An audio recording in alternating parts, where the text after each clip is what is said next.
Itu jawabannya sama ketika Anda tanya kepada pegawai BI. Mereka statusnya apa aja? Iya, betul. Mereka kan dengan bangga menjawab pegawai Bank Indonesia. Saya pegawai Otoritas Jasa Keuangan. Kita juga harus sama. Saya pegawai BPKH. Di mana-mana TPP harus kita pakai. Ke mall kuncit sekalipun kita pakai. Karena dengan TPP ini kita nggak masukin tas ke dalam itu. Bebas masuk gitu masing. BPKH.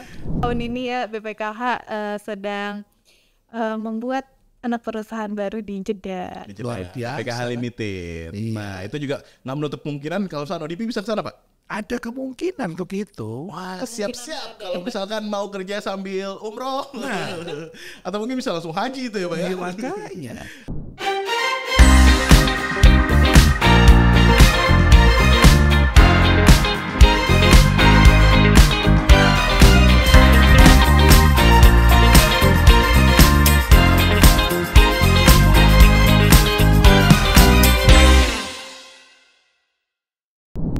Assalamualaikum warahmatullahi wabarakatuh. Balik lagi di Ikro Talks. Nah, di Ikro Talks ini seperti biasa, kita bakal ngobrol-ngobrol sama bintang tamu. Bintang tamunya siapa dan isu apa sih yang bakal kita bawa hari ini? Yang pastinya masih dengan saya, Rizky Impusa Putra. Dan juga ada dua orang nih yang tadi suaranya sudah mulai kedengeran nih. Nah, kalau misalnya teman-teman mengamati terkait media sosialnya BPKH dan juga websitenya BPKH, ini ada yang menarik, yaitu adalah Officer Development Program atau ODP tahun 2023. Yes. Oh ya, kita kenalan dulu deh sama tamu kita pada hari ini yang juga merupakan karyawan BPKH. Dan boleh Pak, perkenalkan diri Pak. Oke, terima kasih Mas Bu. Jadi luar biasa. Terima kasih sebelumnya ya. Sama-sama, diberi kesempatan juga untuk bertatap muka, berbincang-bincang di acara Ikro Talks ini. Alhamdulillah. Ini kesempatan yang baik karena kalau SDM urusan keluar biasanya cuma urusan rekrutmen aja gitu. Yang lainnya di dalam rumah sendiri. Dalam rumah sendiri. Ini langsung Pak di YouTube kita Pak. Ya, makanya. Sudah 100.000 lebih subscriber. Luar biasa. Sudah dapat sertifikat bukan YouTube Pak. Google ya maaf. Oh iya. Sorry. Ya, baik, terima kasih Mas Bu. Ya, saya dan teman-teman di BPK terima kasih juga pada animo teman-teman ya yang sudah mengajukan untuk sebagai calon peserta ODP. Per pagi ini tuh sudah 4.900 sekian. 4.900 dan ditutup hari ini di saat nanti kita malam. podcast ini Pak. Nanti malam jam tanggal 12. 7 November ya. 7 November jam 12 malam kurang 1 menit. 1 detik. Jadi buat kalau saya bilang sini ini ada proses editnya dulu Pak. Kita nanti publishnya mungkin baru besok atau 2 hari lagi nih. Okay. Tapi berapa Pak tadi Pak animonya per pagi ini? Per pagi ini tanggal 7 November sudah 4.900. 4.900. Ya itu saya juga senang gitu ya. Ternyata BPKH juga menjadi bagian yang penting untuk bicara apakah kita layak atau tidak sebagai company untuk di karir bagi teman-teman para muda kita gitu. Mas. Wah, kalau saya sih sebagai pegawai BPKH layak sekali. Ya, makanya. Dan memang ini sebagai informasi buat publik juga bahwa memang ini adalah program pertama kita Mas Bu.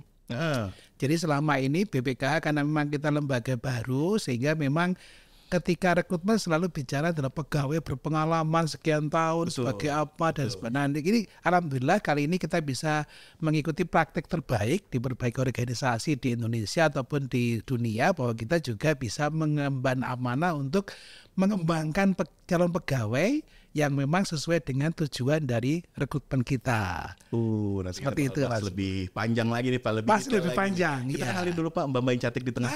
Nah, ini dia. Ini kalau siapa namanya Mbak? Ini ibaratnya kita udah seimbang Pak. Pas satu di kanan, saya di kiri. Pas. Nah di tengah biar hafalnya nggak oleng Mbak. Boleh kenalan Mbak? Iya, terima kasih Mas Empu. Iya. Assalamualaikum para penonton YouTube. Haji Muda namanya. Oh iya. Assalamualaikum Haji Muda Indonesia. Waalaikumsalam. Kalau di Hong Kong nggak boleh Haji Muda. Haji Muda seluruh dunia. Bener-bener. Apa nih? Kalau Mbak Kika nih ngelihat ada ODP ini antusiasmenya kan mengerjakan dari semuanya tuh udah merumuskan segala hal. Gimana nih ngelihat animo dari banyak orang yang melamar di ODP BPKH ini? Ya alhamdulillah luar biasa banget ya. Nggak nyangka juga sih yang melamar itu banyak. Karena kalau lihat dari sejarahnya itu kan kita selama kurang lebih 5 tahun ya Pak. Ya. Itu rekrutmennya itu kan pro hire. Betul. Udah berpengalaman. Terus langsung ditempatkan di divisi masing-masing gitu. Nah memang waktu 5 tahun awal kita tujuannya untuk mempercepat nih BPKH yang baru berdiri. Nah, untuk yang tahun ini kita rekrutmen ODP itu memang kita cari muda-mudi Indonesia yang cepat dalam belajar. Terus, ini apa ya, putra-putri pilihan kali ya? Nah, betul. Iya, kita mencari bibit-bibit unggul Indonesia untuk bergabung bersama BPKH. Di mana nanti harapannya mereka itu bisa belajar cepat dan juga memberikan inovasi-inovasi untuk BPKH seperti itu ya. Karena ibaratnya sekarang ini Gen X dan Gen Z ya. Gen X dan Gen Z bener ya, X, Y, Z. Gen Y dan Gen Z. Nah, Gen Y sama Gen Z. Milenial dan Z. Milenial dan Z, ya itulah. Itu tuh ibaratnya tuh banyak hal-hal yang mungkin bisa dilihat itu mereka itu kayak menemukan cara baru untuk mendapatkan goals-nya gitu Pak. Beda sama misalkan zaman-zaman yang dulu itu kayak mesti ada step by step-nya gitu. Tapi mereka tuh kayak sekarang itu udah kayak artificial intelligence juga udah ada. Terus habis itu ya namanya sosial media semakin tinggi gitu. Itu jadi banyak cara gitu loh. Ini banyak inovasi nih kalau misalkan bergabung bersama BPKH. Iya, betul. Nah, tapi kalau misalkan dengan animus tinggi ini memang apa sih Pak enaknya kerja di BPKH? Nah, itu saya sudah tepat di 2 hari yang lalu, saya 5 tahun Pak kerja di BPKH. Oh sama kita. Pas satu duluan. Iya. Baru 2 tahun nih. Berarti ya teruslah berkarya. Iya, makanya. Gimana Pak? Enaknya gimana Pak? Gini. Jadi kalau saya pribadi itu kan ya sudah 20 tahun lebih kerja gitu ya. Sejak lulus sekolah, kuliah. Ya, Kerja dari umur 10 tahun dong. lulus kuliah. Jadi artinya sudah 20 tahun lebih dan sebagian besar di area sumber daya manusia atau human resource, human capital apapun namanya itu ya. Dan saya juga melihat dinamikanya memang semakin berkembang gitu ya. Jadi tapi sebenarnya kalau bicara mengenai proses seleksi, itu notabene sebenarnya yang berkembang adalah alatnya. Kalau metodologinya atau prosesnya sebagian besar masih mirip-mirip sih sampai sekarang. Nah kalau kembali kepada pertanyaan apakah apa yang bagian dari BPKH, kalau pengalaman saya Mas Mbo, itu karena memang kalau 2018 ya, karena kita semua sebagai pegawai baru pada waktu itu kan menikmati menjadi bagian untuk membentuk karakter BPK. Nah itu kan sampai merasakan juga tuh. Moga-moga Mbak Kia udah merasa begitu. Iya Pak. Nah artinya gini, karena kita sebagai quote-in-quote pionir dalam membentuk BPKH ini, jadi saya punya kebanggaan gitu ya, menjadi bagian untuk menumbuh kembangkan BPKH sebagai lembaga negara yang akuntabel dan memang punya tanggung jawab sesuai amanah undang-undang sama peraturan untuk mengelola dana haji. Jadi artinya di masing-masing punya peran yang sama. Saya di SDM, Mas Bu di bidang humas, tapi tujuannya sama, mengelola dana haji dengan sebaik-baiknya sehingga kemaslahatan umat Islam sama jemaah haji itu bisa tercapai gitu kan. Jadi saya kira karena tujuan kita sangat jelas dan kita juga menjadi bagian yang membentuk bangunan rumah BPKH ini, itu saya kira kebanggaan yang Islam kita tak terperikan gitu ya. Jadi itu kan nggak ada duanya. Oh saya dulu ikutan loh pas BPK mulai bangun podcast. Kalau Mas Bu kan gitu kan. Sense of belongingnya nah itu ya Pak ya. Itu. Jadi artinya saya harapkan itu karena kita lembaga baru, itu tantangan yang saya kira menarik gitu ya. Ya saya udah umur 50 tahun lebih aja masih merasa seneng tantangan masih baru. Masih 32 Pak. Nah terima kasih loh. Terima kasih loh. Itu ada ininya Mas, rumusnya ada namanya cat rambut. Nah itu cukup itu gitu sebenarnya. Sama skincare Pak. Nah itu skincare. Tolong dikat itu yang itu. Nah, masukin aja. Nah kembali ke situ. Jadi artinya saya sudah beberapa kali berada di perusahaan BUMN, kemudian lembaga negara, kebanggaan selalu ada gitu. Jadi artinya apalagi bagi kaum muda, haji muda yang insya Allah bisa bergabung di BPKH pada saat ini, jadilah bagian yang penting untuk membangun BPKH ini gitu. Itu saya kira dalam banget ya. dalam banget pas banget, ya. Pak, itu. Ya moga-moga sama seperti aspirasi teman-teman generasi Z, milenial yang istilahnya itu mencari aspirasi diri kan. Betul, Mencoba apa sih kontribusi saya kepada Anda gitu kan. Itu kita buktikan nanti gitu untuk di ODP ini Mas Bu. Siap. Demikian. Siap. Nah. Kalau Mbak Kika gimana? Sudah 2 tahun berarti bekerja di BPKH. Apa nih yang menurut Mbak Kika, wah saya tuh kerja nikmat ya, enak ya, kayak gitu. Kalau misalkan saya Pak ya, ini kalau misalkan saya menanya ke diri saya sendiri itu, kalau saya merasa saya kerja bukan buat diri saya sendiri doang Mbak. Oke. Tapi karena ada orang-orang yang terbantu akan pekerjaan saya. Itu yang saya cari Pak. Setuju. Kalau Mbak Kika gimana? Nah, Kika silakan. Ya, ini pas banget karena aku di sini narasumbernya perempuan. Jadi mungkin perspektif dari perempuan juga. Boleh banget. Iya. Seperti apa? Tadi ya kalau di angkatan saya itu kan rekrutmennya pro hire nih. Jadi saya sebelumnya punya pengalaman dulu nih bekerja di tempat sebelum BPKH.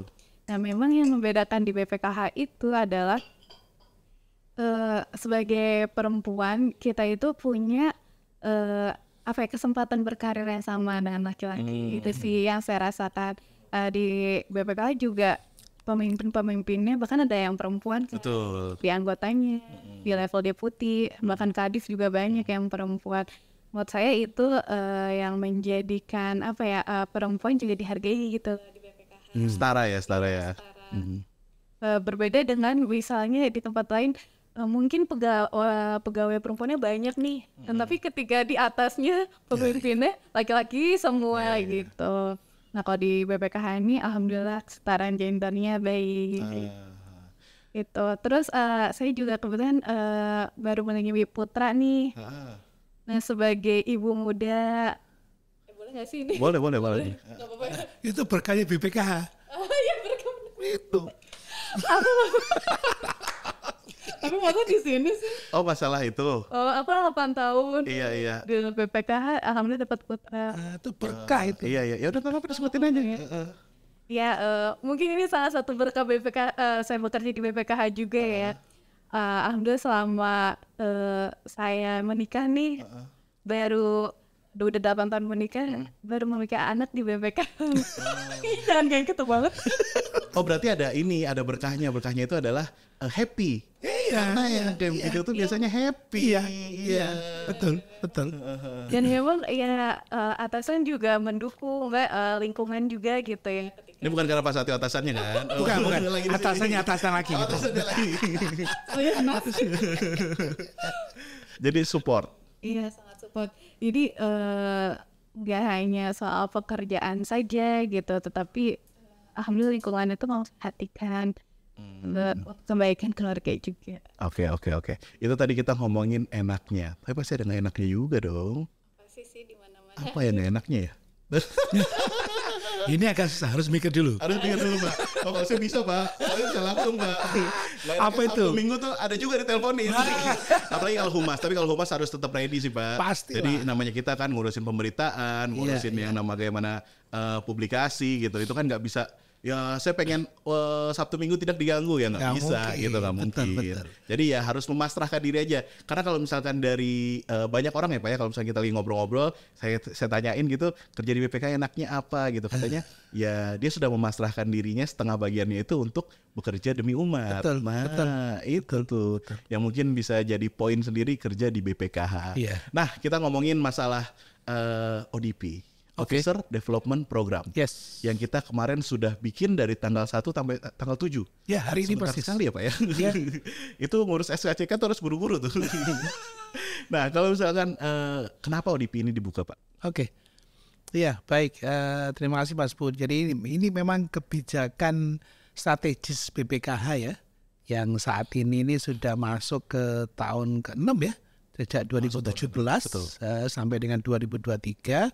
Dan tadi Mbak Kika juga ada cerita bahwa sebelumnya pun memang kita selama 5 tahun terakhir itu memang membutuhkan tenaga kerja yang ready to deploy istilahnya. Jadi langsung siap kerja gitu kan. Nah sekarang kita mulai berpikir bahwa sebagai organisasi yang juga going concern, artinya memang kita harapkan Pak BPK itu nggak berhenti saat ini atau 10 tahun lagi, tapi seterusnya gitu kan. Nah artinya memang sebagai suatu praktek manajemen SDM yang memang sudah terbukti optimal, bahwa memang harus penumbuh kembangkan ya namanya talent dari dalam gitu ya. Nah artinya bahwa kita memang melihat kesulitan yang dialami BPK pertama adalah ketika menggabungkan values dari masing-masing personal yang bergabung dengan berbagai macam pengalaman kerja macam sekali kan. Itu terasa banget Pak. Terasa banget di awal-awal kita Mas Bu juga bisa merasakan tuh. Memang nggak gampang gitu kan. Jadi memang itu struggle-nya di situ. Artinya memang kita punya pengalaman yang bervariasi dan struggle kita adalah bagaimana menyatukan dalam satu shared values yang sama. Alhamdulillah Iqra gitu bisa menjadi sebagian dari nilai-nilai yang kita percaya itu ada di BPKH gitu kan. Integrity, quality, respect dan accountability. Ya, itu dari 4 itu tuh kayaknya kalau misalkan yang ODP ini mesti memenuhi syarat-syarat ini ya Pak ya. That's why makanya di dalam salah satu prosesnya juga ada kita bicara mengenai kecocokan person dengan organization fit. Jadi artinya kecocokan antara nilai-nilai pribadi dengan nilai-nilai organisasi BPKH. Itu juga akan kita evaluasi nantinya. Karena memang itu sebagai backbone BPKH ke depannya, teman-teman ODP ini memang harus punya paling minimal ada kecocokannya. Yang mungkin nggak 100% ya, nggak apa-apa juga. Namanya juga dikembangkan toh. Betul. Sehingga memang at least paling tidak punya dari 4 values misalnya, apakah punya 2 atau 3 atau bahkan 4. Itu yang kita pengen tahu juga dari teman-teman itu. Sehingga memang insya Allah ketika join ke BPKH kemudian mengalami masa pelatihan yang kurang lebih setahun, mulai dari on the job pelatihan in class, on the job training, kemudian juga ada in service training di penempatan, itu sudah punya bekal yang mencukupi sehingga pembelajarannya pun juga sudah bisa lebih optimal dan efektif ketika nanti masuk sebagai trainee gitu. Iya, ini Pak Satya udah ngasih bocoran nih. Jadi habis tahapan dari lulus ODP itu bakal ada in class, terus habis itu ada OJT, ada juga share in service training. Ya ke OJT di unit penempatan itu juga. Jadi artinya belum udah di unit penempatan tapi belum pegawai tetap. Ini penempatan maksudnya penempatan divisi Pak? Yes, di unit mana dia akan ditempatkan sesuai dengan kecocokan profil dia. Oke, dari backgroundnya ya Pak. Backgroundnya, kemudian juga evaluasi dari nanti ketika OJT kan juga dievaluasi. Nah itu memang kita posisinya tidak sama seperti dulu ketika rekrut Mbak Gika kan jelas dibutuhkan asisten manajer SDM, pengalaman bla bla bla gitu kan. Kalau ODP kan enggak. Karena memang dia dididik untuk kemudian kita lihat penempatannya paling cocok secara personal, secara pengetahuan di area mana. Harapan kita sih memang bisa memperkuat di area bisnis. Tapi tidak selalu harus juga di bisnis. Bisa juga kebutuhannya juga berkembang gitu kan. Siapa tahu ada yang nanti gantiin Mas Empu atau Humas ya. Iya kan bisa aja. Karena ODP bisa dibilang masih ya gelas kosong ya Pak ya, yang bisa diisi dengan hal-hal baik gitu ya. Betul. Setuju. Oh jadi begitu Pak. Tapi ini boleh diminum loh Pak. Oke. Makasih. Mbak Gika ngopi ya? Ngopi dong. Waduh ngopi. Kita minum dulu. Terima kasih. Biar obrolannya juga nggak berat-berat banget. Alhamdulillah. Nah lanjut. Berarti tantangan. Ini ODP pertama kali. Kira-kira tantangannya seperti apa nih Mbak Gika? Apakah untuk mendapatkan orang-orang yang sesuai dengan diharapkan oleh BPKH? Itu kayak gimana nih? Nanti akan proses-prosesnya, terus juga mungkin kriteria orangnya seperti apa, karakternya? Mungkin tantangannya dari 2 sisi ya, dari sisi SDM maupun sisi pegawai ODP-nya juga. Yang pasti harapannya atau ekspektasinya lah. Pastinya SDM atau BPK memiliki ekspektasi terhadap ODP yang seperti apa, dan ODP pun pasti memiliki ekspektasi ketika masuk BPK. Ini seperti apa? Betul. Nah itu tantangan buat SDM juga ya, memenuhi ekspektasi mereka agar udah kita saingan sama ribuan orang. 4.900 ya Pak Satya ya? Per pagi ini. Berarti ini akan menyentuh kalau biasanya orang banyak deadliners Pak. 6.000 bisa ini, 6.000 bisa ini. Iya, yakin. Mudah-mudahan ya. Nah, sehingga ketika belum nanti itu mereka banyak melakukan tes sampai nanti baru pertama kali ketemu sama kita itu kan di interview ya. Interview. Nah, untuk memenuhi ekspektasi mereka agar ya mereka itu tidak kecewa lah masuk BPKH. Lalu ya sebagaimana yang sudah-sudah gitu kan ya, ketika kita masuk BPK, jangan sampai ada komen, oh kayak gini doang ya BPKH, seperti itu sih tantangan dari kita kan. Karena kalau misalkan saya bilang mungkin kalau misalkan saya pas satu nih, kita kan batch pertama ya Pak ya, masuk BPKH batch pertama, itu tuh kita belum tahu ya Pak ya, BPKH itu apa, ngapain, betul. Terus habis itu harus seperti apa. Tapi setelah udah mengalami banyak pasang surut dan juga udah hampir 6 tahun nih, nah itu kan kita melihat kayak, oh BPKH ini bisa bersanding dengan lembaga-lembaga besar lainnya. Jadi kalau misalkan kalian sudah memasukkan arsip-arsipnya, sudah memasukkan dokumen-dokumennya untuk ODP, itu adalah jalan yang tepat. Nah, luar biasa. Terus kalau misalkan tips and trick nih Mbak Kika. Tips and trick untuk seorang fresh graduate. Ini kan kalau SDM paham banget ini, apalagi Pak Satyo sudah berpuluh-puluh tahun. Tips and trick untuk dilirik sama user atau mungkin CV-nya seperti apakah, itu kayak gimana tuh? Bocoran nih. Tips and trick aja, nggak usah bocoran. Kalau BPK itu kan untuk rekrutmen ODP ini pakai vendor ya, tapi pihak ketiga. Iya, supaya ini ya transparan dan juga transparan. Jadi benar-benar kita tidak langsung menyentuh tadi ya sekitar 4.900 orang itu. Tetapi nanti akan diseleksi dulu melalui tahapan-tahapan tes itu ya sama vendor. Nah nanti terbaik berapa Pak Satyo kira-kira ya? Rahasia. Rahasia. Nah nanti dari sekian ribu itu yang terseleksi yang terbaik baru interview sama SDM. Sama BPKH. Sama BPKH. Nggak hanya oleh SDM ya nanti. Nah jadi saya cuma bisa ngasih tipsnya nanti nih pas interview aja berarti ya. Karena pertama ini seleksi dokumen dulu ya. Seleksi dokumen, itu ngelihat tuh nanti IPK-nya berapa, itu dilihat nggak sih? Dilihat nggak sih Pak kalau sekarang Pak? Ada kualifikasinya kok. Iya, ada kualifikasi. Iya, kualifikasi kan sekarang di atas 3 ya. Di atas 3. Gampang tuh sekarang.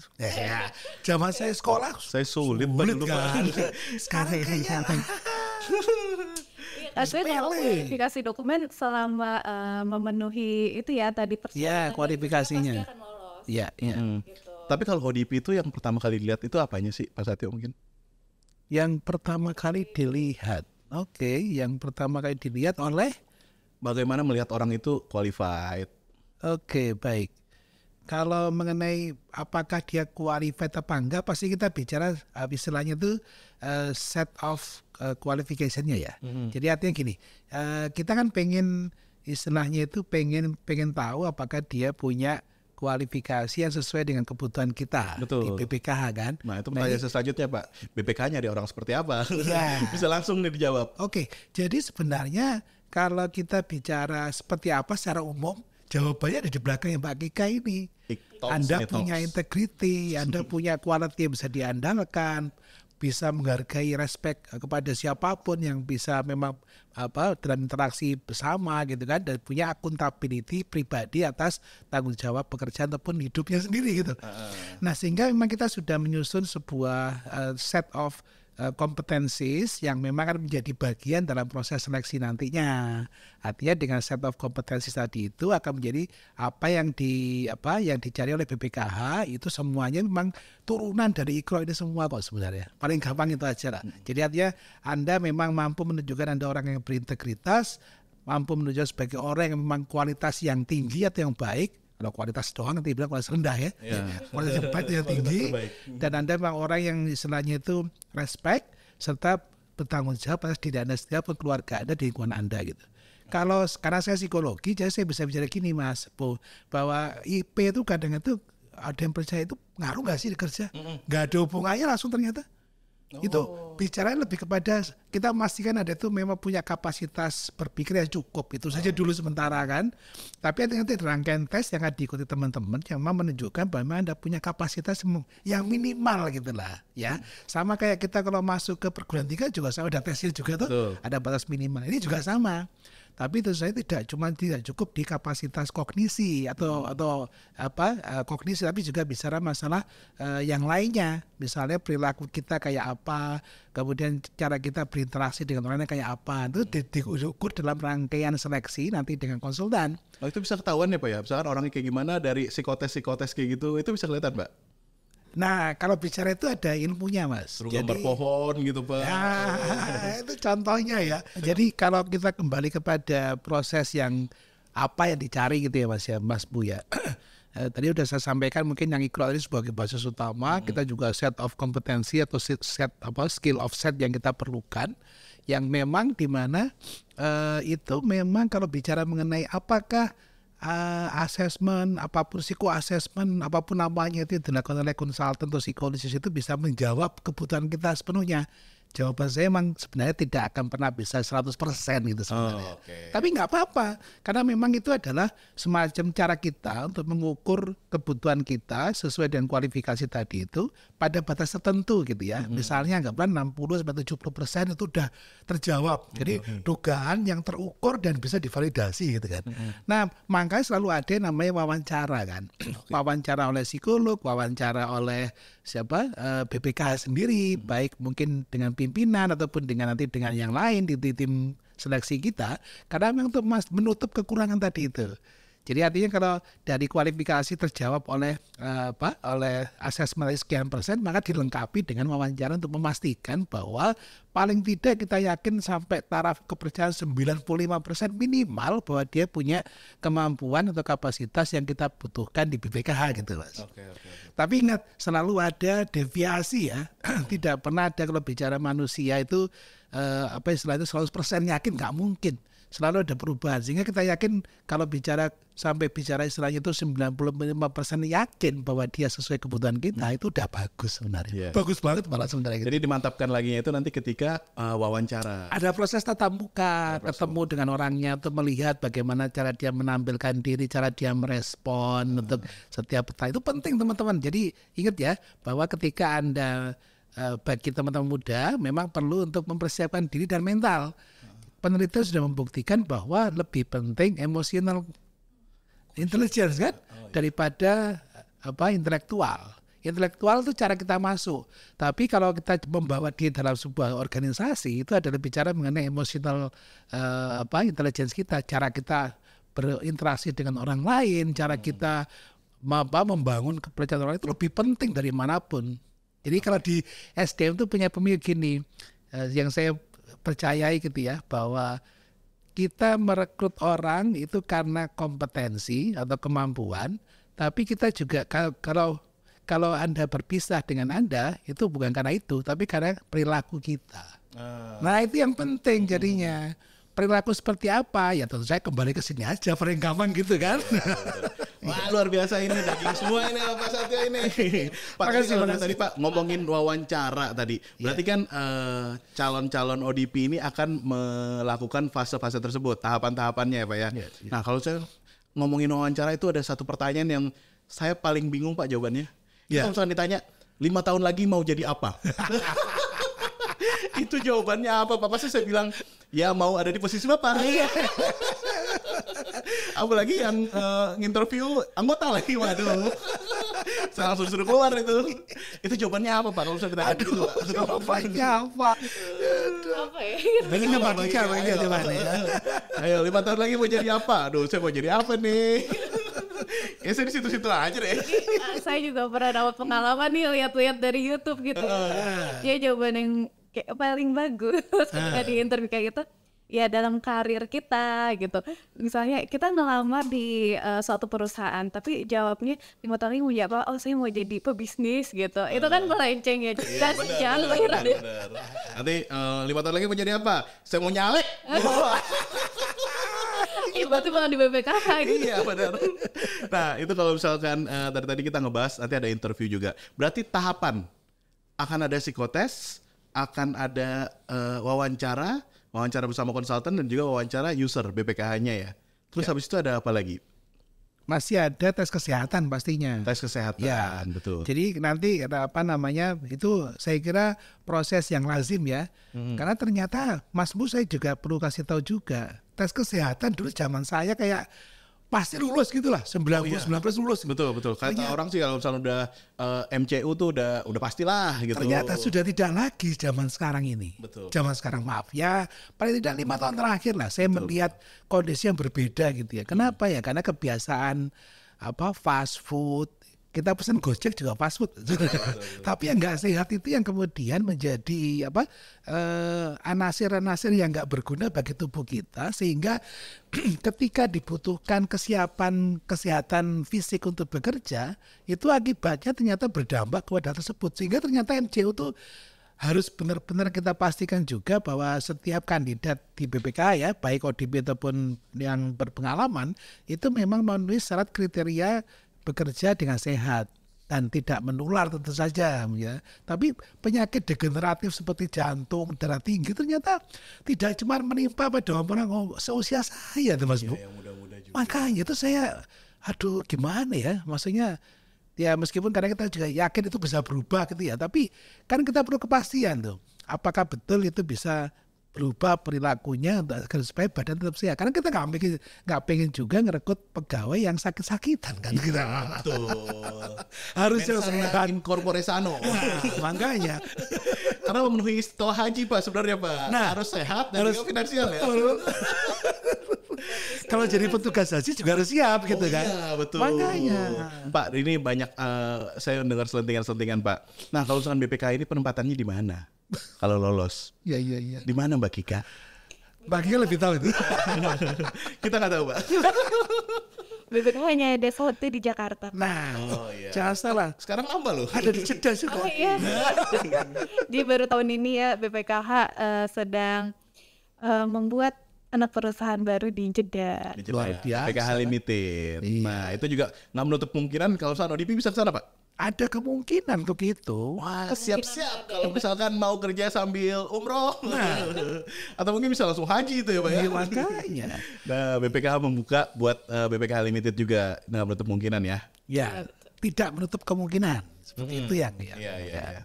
Karena BPKH sekarang sudah mempunyai anak perusahaan bernama BPKH Limited yang berkantor di Jeddah. Luar biasa. Ya. Nah, terus habis itu ada pertanyaan juga, kenapa TOEFL-nya harus 500? Iya. Iya, kalau sebenarnya itu kan salah satu syarat ya. Kalau kita sebenarnya pengennya kalau bisa kita tuh nerima sebanyak-banyaknya gitu loh pelamar. Cuman karena ya kita juga terbatas untuk posisi-posisinya, sehingga ya kita buat syarat-syarat yang ya meminimalisir gitu ya. Filterisasi. Filter ya. Jadi itu salah satunya ya. Dan emang yang namanya bahasa Inggris itu buat anak-anak zaman sekarang harusnya gampang, Mbak.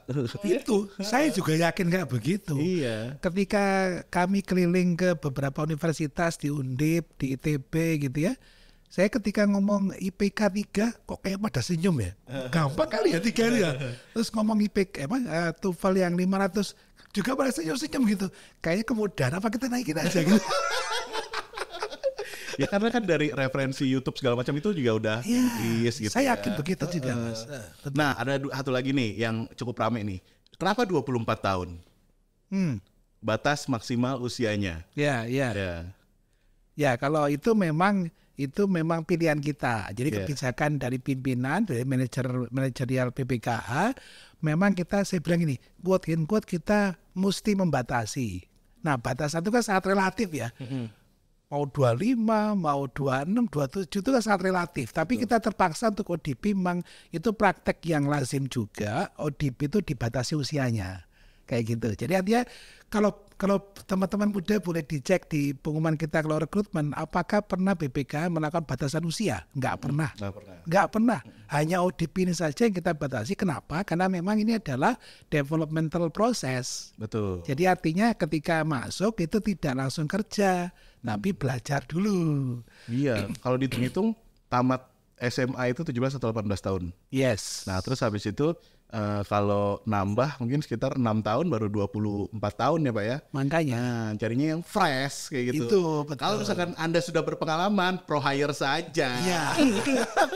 Ini dikhususkan ya buat teman-teman mahasiswa yang mungkin ya baru lulus, lagi mencari-cari kerja, paling baru setahun kali ya Pak ya. Betul, seperti itu Mas. Kuliahnya. Siap. Saya pernah ingat dulu pernah wawancara zaman sebelum di BPKH ya, wawancara kerja itu umur 21 tahun sudah S1 Mas.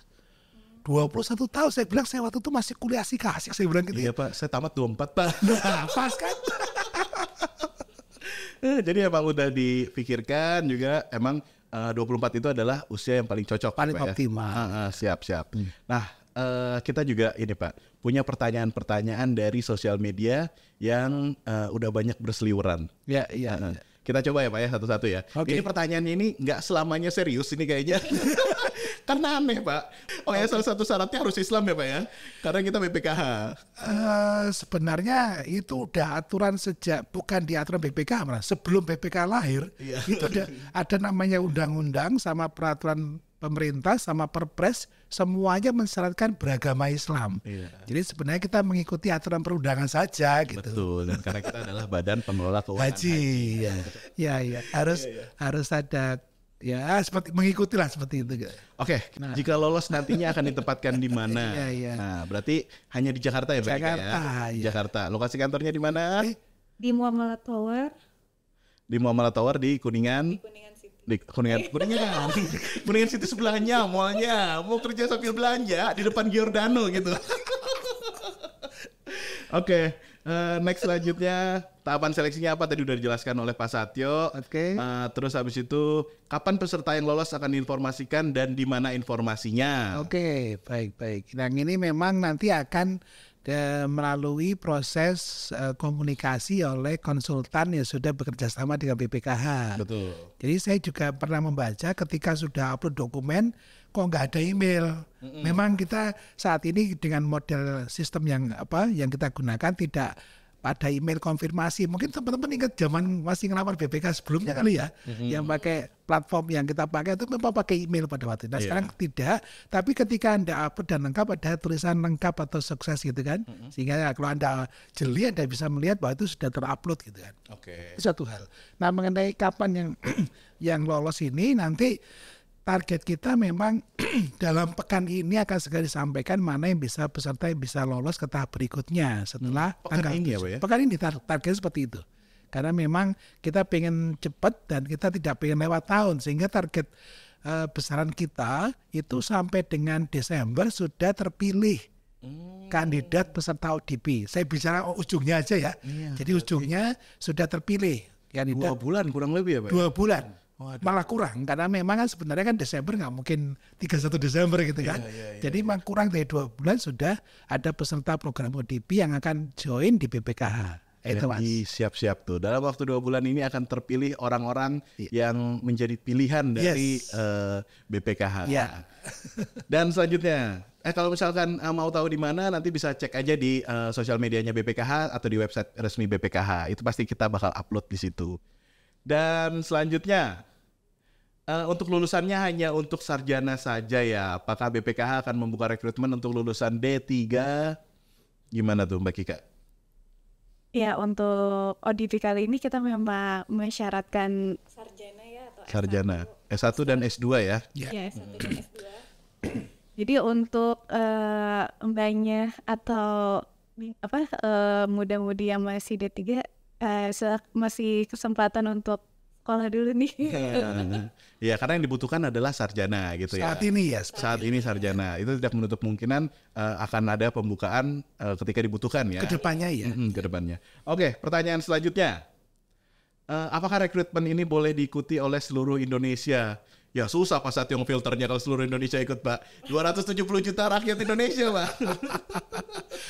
Mungkin ada dari luar Indonesia juga malah. Bisa jadi iya, makanya. Tadi Hong Kong, Taiwan, Malaysia gitu kan. Boleh ya, aja. semuanya boleh. Boleh. Next. Nanti yang diinfokan lolos saja atau yang nggak lolos juga dikasih tahu? Baik, ini kalau normatif memang yang diberitahu adalah yang lolos. Jadi artinya yang memang berhak untuk maju ke tahap seleksi berikutnya itulah yang disampaikan ke publik. Karena tanggung jawab kita memang untuk rekrutmen terbuka harus disampaikan detail minimal nama untuk disampaikan bahwa Anda lolos ke tahap berikutnya. Ya, jadi mohon maaf mungkin yang tidak terdapat dalam pengumuman untuk lolos berarti mungkin Anda belum beruntung aja gitu. Iya. Jadi Tapi tetap semangat, nggak masalah karena memang itu saya selalu bilang gini Mas Bu, nyari kerja itu kayak nyari jodoh. Ya belum tentu jodoh gitu sebenarnya. Jadi bukan masalah pintar nggak pintar, bukan. Tapi jodoh nggak jodoh. Jadi kita nggak jodoh ya sudah mungkin belum waktunya aja gitu kan. Nah, itu paling gampang kita lah membahasakan gitu. Berarti saya menemukan jodoh di sini Pak. Anda 2 kali menemukan jodoh. Kalau menikah dengan sekantor. Ini contohnya 2 kali jodoh. Nih Mbak Kika, kalau yang belum dikerudung boleh nggak? Ini mungkin kalau misalkan laki-laki nggak boleh ya. Iya masa kita laki-laki kita suruh kerudung? Iya. Kalau yang perempuan bisa belajar untuk berkerudung di bawah. Nah, itu jawabannya. Nanti diajarin sama Mbak Kika. Yuk, tesnya online apa offline nih Pak? Ini banyak pertanyaan juga nih Pak. Ya, kalau sekarang kita memang melihat kondisi yang sebenarnya kita udah mulai itu sejak 2020 Mas Bu. Betul. Jadi ketika pandemi pada waktu itu mulai jalan, kita harus rekrutmen pada waktu itu kan bulan Mei kan 2020.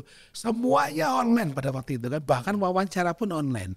Sehingga memang bukan hal yang asing bagi BPKH untuk melakukan proses seleksi melalui online prosesnya. Nah, memang nanti barangkali saya juga sebagai ancer-ancer aja ketika wawancara boleh jadi akan offline. Ya, tapi itu nanti lah kita kan yang penting kan sekarang dulu masih proses di konsultan dulu ya sampai November ini. Nanti Desember barangkali sudah bisa ancer-ancer bagi yang sudah yakin banget untuk siap-siap ketika wawancaranya harus offline di Jakarta misalnya. Tapi menurut saya enakan offline sih Pak. Karena kalau online ntar tiba-tiba sinyal, tiba-tiba kuota habis, gitu. Gawat gitu kan? Iya, selangkah lagi tiba-tiba kuota habis gitu. Jangan sampai teknis menjadi hambatan gitu. Iya benar. Ya kalau misalkan offline kan paling kebetulan. saya di interview BPKH 1 waktu itu Pak. Oke, next. Keterima jalur nonton semua film atau series BPKH ada nggak? Menarik nih Pak, berarti dia udah nontonin semua web series BPKH, semua di YouTube BPKH. Wah, berarti udah apal luar kepala tentang BPKH nih Pak. Kita kasih bintang 5 ya. Kita kasih bintang 5. Kita kasih tips juga. Wah, ini dong. Seakan-akan syaratnya hanya boleh untuk anak-anak super emas. Waduh. Ini sudah minder duluan ini Pak Satyo nih. Iya, jangan sampai begitulah. Janganlah. Setiap orang itu kan pasti punya value-nya masing-masing. Betul. Kayak sekarang kita di BPK juga pengen tahu kekuatan kita setiap pegawai itu apa gitu ya. Jadi kan kekuatan itu menjadikan pendorong bagi setiap pegawai untuk dia bisa berkontribusi lebih optimal. Itu sudah menjadi bagian dari proses kita saat ini di SDM. Jadi kita lagi mapping juga di SDM untuk tahu strengths yang dimiliki oleh setiap pegawai. Nah, sama. Jadi kalau kita bicara strength sama kayak jodoh ya, belum tentu kekuatan kita tuh cocok di BPK misalnya gitu. Tapi Anda bolok-bolok bukan berarti Anda nggak bisa di tempat lain gitu loh. Betul. Jadi memang kita namanya seleksi seperti itu ya, selalu ada keterbatasan karena kita tidak mungkin juga menerima semua orang gitu kan. Jadi kita harus membuat batasan. Saya kira itu wajar. Dan BPK kan nuwun sewu ya hanya satu dari lembaga yang banyak banget gitu kan. Benar. BUMN. Jadi Anda jangan merasa ini kok saya anak super emas, nggak ada emas juga tapi di tempat yang lain. Gitu kan harusnya kan. Pak, tapi tadi Bapak ngomong-ngomong BPKH ini BUMN, ASN atau apa nih? Itu pegawainya. Itu jawabannya sama ketika Anda tanya kepada pegawai BI. Mereka statusnya apa? Iya, betul. Mereka kan dengan bangga menjawab pegawai Bank Indonesia. Saya pegawai Otoritas Jasa Keuangan. Kita juga harus sama. Saya pegawai BPKH. Di mana-mana TPP harus kita pakai. Ke mall kuncit sekalipun kita pakai. Karena dengan TPP ini kita nggak masukin tas ke dalam itu. Bebas masuk gitu masing. BPKH. pegawai BPKH. Pegawai BPKH sesuai dengan peraturan kita. Bukan BUMN. Bukan ASN, bukan swasta, bukan BUMN, tapi pegawai BPKH. Betul. Nah, itu harus kita canangkan.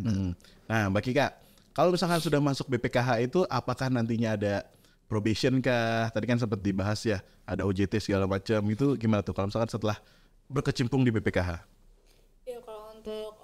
Ya, kalau untuk ODP itu pastinya ada pembelajaran selama setahun ya, atau OJT tadi. Setahun ya? Iya, selama setahun. Baru Tapi tetap digaji nggak? oh, tetap dong. Tetap digaji. Jadi statusnya itu bekerja, dia mendapatkan gaji, tetapi mereka melakukan belajar gitu. Belajar. Setahun. Nah, baru nanti setelah setahun pengangkatan sebagai pegawai tetap. Oke. Gitu. Jadi untuk probation itu nggak ada ya, tapi adanya OJT selama setahun. Oke, jadi kalau soalnya karena waktu zaman saya itu ada probation dulu selama 3 bulan waktu itu untuk melihat kinerjanya itu seperti apa. Nah, kalau ngomongin tadi kan kita sempat nyinggung masalah gaji. Benefit dari ODP ini kira-kira gimana nih Pak Satya nih? Benefit ya what's in it for me gitu kan biasanya kan. Karena ini Pak, kalau ini nih Gen Z nih Pak dulu sempat rame itu ada dari satu buah kampus. Saya cuma digaji 8 juta, saya nggak mau gitu. Masa saya lulusan ini? Itu sempat ada Pak. Oke. Ya apa ya? Ya kalau bicara mengenai penghasilan itu selalu sangat relatif Mas Bu. Betul. Kalau saya di SDM juga udah kebal ketika bicara mengenai survei pegawai. Apa yang Anda minta, Anda perlukan, Anda butuhkan dan sebagainya. Naik gaji, biasanya itu kan nomor satu. Tapi karena sudah selalu biasa, jadi sesuatu yang oke, nanti saja. Gitu. Kita punya proses gitu kan. Nah sama juga dengan teman-teman ODP ini, karena memang akan melalui proses sebagai trainee ya. Jadi memang sesuai dengan hak yang memang dia di dalam ketentuan kepegawaian kita sebagai pegawai trainee itu ada nanti ininya lah apa batasannya gitu kan. Ya tentu saja kalau bicara UMR ya jauh lah di atas itu. Nggak mungkin juga kita pakai angka UMR Dari Jogja kan. Nggak mungkin. Jadi pasti Anda istilahnya itu lebih dari cukup lah. Bagi saya ya. Nggak tahu teman-teman gengsi nggak tahu juga saya. Kalau saya ditanyain orang, ya cukup lah buat makan ayam. Alhamdulillah. Ya. Namanya gaji mah disyukuri ya Pak ya. Betul. Dan insya Allah misalkan BPKH ya alhamdulillahnya sejahtera lah. Ya. Contohnya Mas Bu kan. Saya dulu ngurus Pak. Saya dulu ngurus segini. Ini contoh. Berarti kalau fasilitas di BPKH itu seperti apa Pak? Selain benefit ya fasilitas. Oke, jadi kalau nanti Pak Aki kan tambahin ya, karena yang ngurusi fasilitas dia juga. Iya benar. Jadi kalau kita bicara fasilitas kita punya namanya total reward policy. Jadi kebijakan total reward, bukan total football ya, total reward. Artinya yang minimal sesuai peraturan perundangan itu sudah pasti. Tapi juga ada yang benefit lainnya yang memang sifatnya itu non finansial. Yang non finansial tentu saja misalnya kesempatan pengembangan. Kemudian juga kalau yang masih S1 juga bisa diajukan untuk dapat yang jenjangnya pendidikannya lebih tinggi. Saya gitu kan? Kan? Termasuk contohnya Mas Bu juga tuh. Dan yang paling penting itu justru tahun ini Mas Bu ya, ketika kita BPK sudah bisa mengirimkan pegawai yang dinilai berprestasi menjadi petugas haji. Itu tuh yang saya lihat banyak orang mengira selama ini BPK itu pasti pegawai jadi petugas haji. Belum sih waktu itu tapi tahun ini alhamdulillah sudah ada 5 orang kan. Betul. Itu kan luar biasa ya. Sebagai sebuah fasilitas yang tak ternilai gitu kan. Betul. Sepanjang Anda berprestasi, Anda bisa punya kesempatan untuk sebagai petugas haji. Selalu seperti itu. Itu kan enggak. Kalau daftar kan bisa nunggu berapa tahun. Jadi ada kesempatan ke arah sana, apalagi sebagai petugas yang kalau bisa dibilang mah petugas itu palanya double. Iya, double. Nah, detailnya Pak Kika kalau bicara mengenai pegawaian. Pak Kika, ini saya sakit. Itu gimana Mbak? Fasilitas-fasilitas lainnya tuh? Ya, kalau gaji itu kan just a number ya. Nah, tapi kita nggak bisa ngelihat dari berapa per bulan yang didapatkan saja. Tadi seperti yang Pak Satyo sudah sebutkan gitu ya. Memang untuk hak-hak keuangan lainnya itu selain ada take home pay per bulan, secara tahunan itu pasti akan ada THR, Yeah. terus insentif kinerja, lalu ada tunjangan cuti, dan menurut saya yang paling kerasa banget itu fasilitas kesehatannya ya. Nah, fasilitas kesehatan yang ya cukuplah untuk mengcover diri sendiri dan keluarga, seperti itu sih. Oke. Berarti kalau untuk bekerja di BPKH itu sepertinya banyak benefit-benefit dan juga fasilitas-fasilitas selain gaji yang juga didapatkan. Ya, betul begitu? Betul. Wah. Nah, berarti kalau misalkan di BPKH itu selain fasilitas, benefit, juga gaji ya insya Allah mah lebih dari cukup lah. Yes. Kalau misalkan Yes. saya merasakan ya. Dan yang paling penting adalah bekerja di BPKH itu ya juga merupakan salah satu ibadah. Betul. Ibadah karena kita membantu orang-orang Ya. untuk berangkat ke Tanah Suci. Seperti itu, Mas. Nah, Cocok. itu dia makanya buat teman-teman yang sudah mendaftar dari tadi ada 4.900 ya Pak ya? Ya. Yang sudah apply ke ODP BPKH, maka itu berdoalah. Banyak-banyak sholat malam. Tapi sholat malam dan sholat fardu ya lupa lah. Jadi pokoknya semoga mendapatkan hasil yang terbaik. Amin. Semoga doa-doanya dijabah. Amin. Dan juga mendapatkan apa kalau misalnya dibilang ya kata Pak Satyo tadi bukan anak emas doang yang bisa masuk Yes, ke BPKH, yes. tapi setiap orang mungkin di tempat yang lain akan menjadi anak emas juga Yes. kayak gitu. Seperti itu. Jadi ya bismillah aja kita nanti ketemu kalau misalkan sudah bergabung menjadi bagian dari ODP BPKH. Amin. Oke, akhir kata terima kasih banyak Pak Satyo, Ya. terima kasih banyak Pak Kika Sama-sama, sudah Mas bagi-bagi Bu. informasinya. Terima kasih, ya. Semoga ini bermanfaat buat haji muda yang berada di luar sana. Akhir kata assalamualaikum warahmatullahi wabarakatuh. Waalaikumsalam. Ayo, Haji Muda. Ayo Haji Muda.